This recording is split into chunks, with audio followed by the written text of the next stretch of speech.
Hey guys, Michael the DC Multiverse Collector here. Today, I'm going to be showing you my picks for the Ultimate DC Multiverse Legion of Doom. That's right, the Legion of Doom. And what you see here is my villains shelf with some figures removed, because those figures are going to be my picks for how to build a Legion of Doom out of McFarlane DC Multiverse. Now, a couple of disclaimers at the start. First, this is going to be a purely DC Multiverse focused team. I'm not going to be mixing lines, okay? So I know that there's figures in other lines that would fit the bill. That's not what this is about. Second disclaimer, McFarlane has not made figures for all the Legion of Doom members yet, so there will be no Giganta, Cheetah, or Toyman. However, McFarlane has made a Sinestro, but I don't have it, because I live in Australia and Sinestro has not been released in Australia. So while my friend of the channel, Nick, has said I should wait until Sinestro is released here, I'm going to say to Nick, absolutely not. So with that out of the way, let's start assembling the Legion of Doom. Okay, so coming up first, we have the giant gorilla himself, Gorilla Grodd. Now, McFarlane has released this Gorilla Grodd as a mega figure. He's one of two Gorilla Grodds that McFarlane has released in the line. This one, like I said, is a mega figure from the Page Punches range, which is slightly separate to DC Multiverse, but everyone accepts that it's still really within that same wheelhouse. So I'm including it.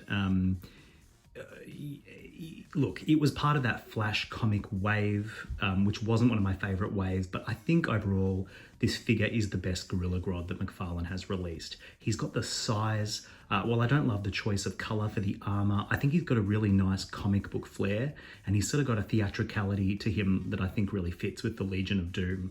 In terms of other options, you do have the Injustice 2 Gorilla Grodd, who is much, much smaller, but he's a really nice figure. He's got like a great snarling face and beautiful detail, but overall, I just don't think he has the presence that this Gorilla Grodd has, and I think he might be a bit too realistic looking for an ideal Legion of Doom, which in my mind is a more cartoony sort of style. So anyway, that is Gorilla Grodd, an essential member of the Legion of Doom. Next, we have Captain Cold. Now, this is not your everyday Captain Cold. Again, this is the Page Punches Captain Cold from the Flash comic book wave. He's sort of like a modernized version of Captain Cold that has all the sort of key design elements, but sort of in a unique spin. He's not the ideal Captain Cold that I think we're all wishing for. I have a strong suspicion that we will be getting a classic comic book style Captain Cold at some stage. And I bet you it's really soon as well, so keep your eyes out for that. But for now, this is really the only Captain Cold we've got to choose from. There was a Platinum Chase version with like a metallic sheen, but it's essentially exactly the same figure. So yeah, classic Flash villain, Captain Cold, got to be part of your Legion of Doom, and this is your best bet for now.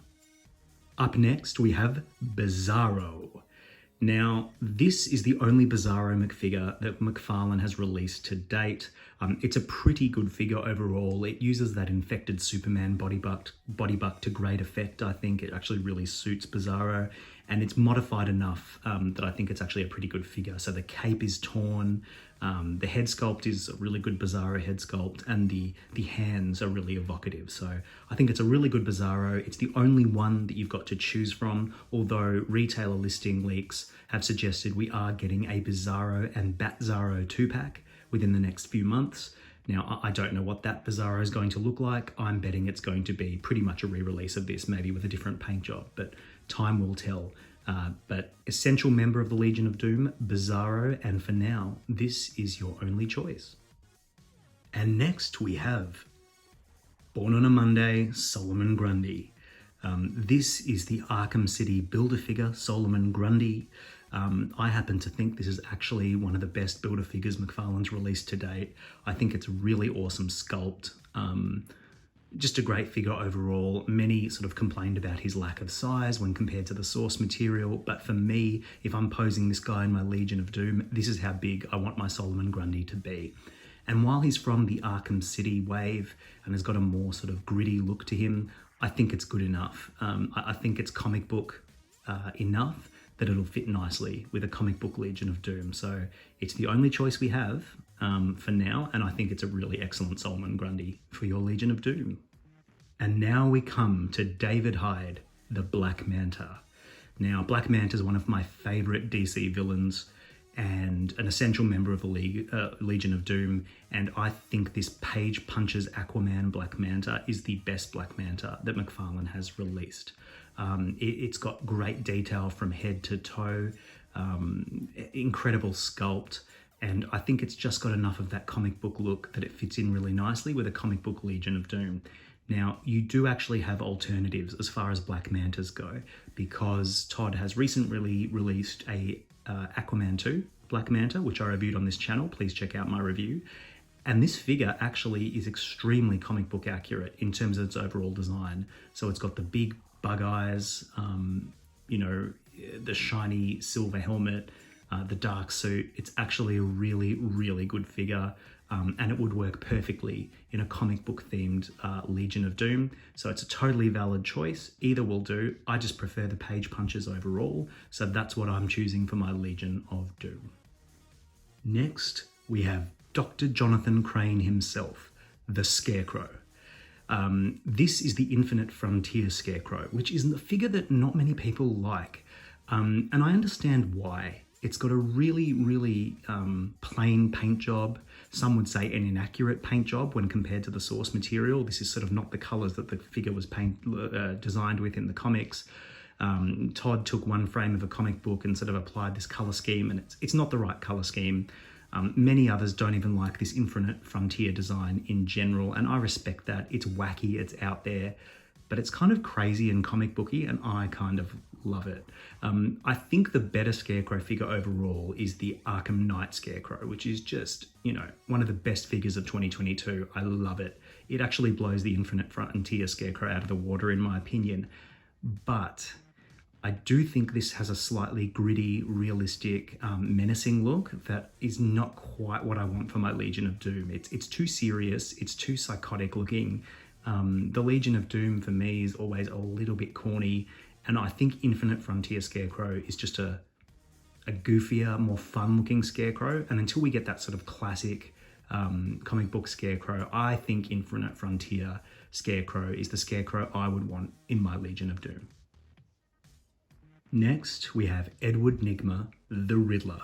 Now, this is the latest Riddler release that McFarlane has put out, in addition to the Platinum variant of this very same figure. I like this Riddler for the reasons I've been discussing with other figures. It's extremely comic booky, it's extremely goofy looking in a great way. This is sort of a classic Riddler, and if I'm going to have a Riddler in my Legion of Doom, he's going to look classic and campy and corny and colourful. That's why I really love this one the most. Of course, you do have options. You do have the Arkham City Riddler, which is a really cool Riddler design, but I don't see him hanging out in the Legion of Doom. Like, Arkham City Riddler for me is sort of hanging out in a creepy basement. He's just not hanging with other supervillains plotting evil things. He's just not. So while it's a valid choice, it's not the choice I'll be making, and I like this DC Classics Riddler for my Legion of Doom. Next, we have Zoom Eobard Thawne Reverse Flash. Now, this is the only Reverse Flash figure that McFarlane has released apart from the Injustice 2 Reverse Flash. But I'm not going to talk about the Injustice 2 Reverse Flash too much because I do not like the look of that figure at all. So for me, the only choice for a Legion of Doom is this DC Rebirth Reverse Flash. It's actually a terrific figure overall. This Flash body buck is still my favorite Flash buck or speedster buck that McFarlane has released. It's got a great mix of texture, detail, and line work while still looking classic. And the head sculpt on this Reverse Flash is incredible and captures the character's personality perfectly. So this is a key member of the Legion of Doom, and there's only one choice, and it's this figure here. Next, we have Brainiac. Now, Brainiac is an interesting one. This is the Injustice 2 Brainiac, which I reviewed on the channel very recently. Go check out that review.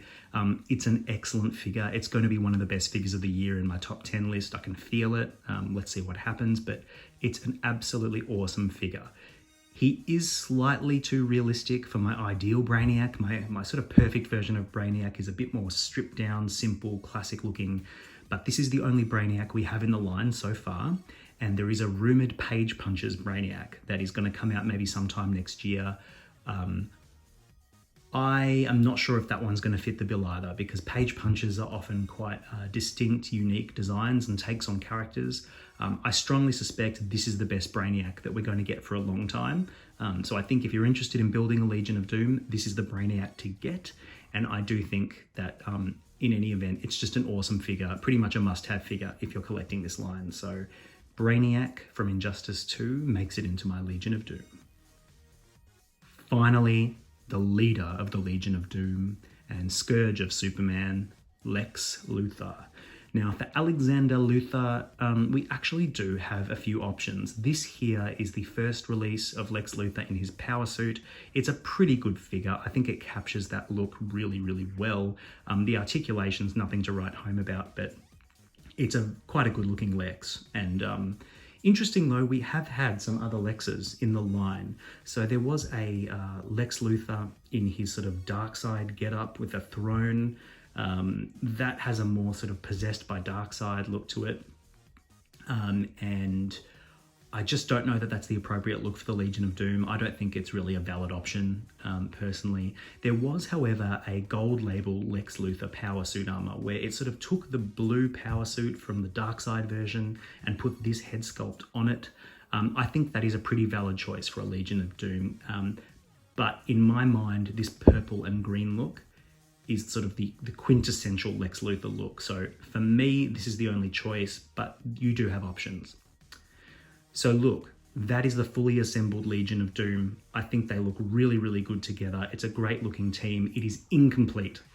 We need a cheetah. We needed it yesterday. So Todd, please give us a classic looking cheetah for our Legion of Doom, Giganta as well, and Toyman. I'd be shocked if Todd ever gets to Toyman, but stranger things have happened. So we really need Cheetah, Giganta, and Toyman for our Legion of Doom. McFarlane, if you're listening, please bless us. And of course, I'll disclaim it again, I don't have Sinestro, but Todd has released in his collector edition line a very good looking Sinestro figure. I have not seen it in hand, only in photos. It looks great. I'll probably have it in 1 month's time. So please just imagine that Sinestro is in this lineup. You know, sorry, Nick, friend of the channel, I couldn't wait to do this video. So Sinestro is missing, but in a month I will have him. And I'll send you, I'll post on the channel an updated shot of the completed Legion of Doom when he comes in. But for now, I hope this video has been helpful for you. I hope it's informed you if you want to team build a Legion of Doom, how you might be able to do it, what I think the best options are. If you disagree with my choices, let me know in the comments below. And as always, if the video has been helpful or entertaining, give it a like. Please subscribe if you haven't. I know I'm always asking that, but it really does help the channel. And yeah, that way you won't miss any of my other videos. Until next time, happy collecting, and thank you for watching. This video was brought to you with the support of Fet's Hideout Toys and Collectibles. For a great range of toys from DC Multiverse to Black Series to Marvel Legends, Hot Toys and more, visit Fet's Hideout Toys and Collectibles and use the offer code DCDUDE. That's DCDUDE for an exclusive discount month to month. Could be 5% off or $5 off at checkout. Try the code, see what you get, place an order with Fets, and you won't be disappointed. And we thank Fets for their continued support of this channel.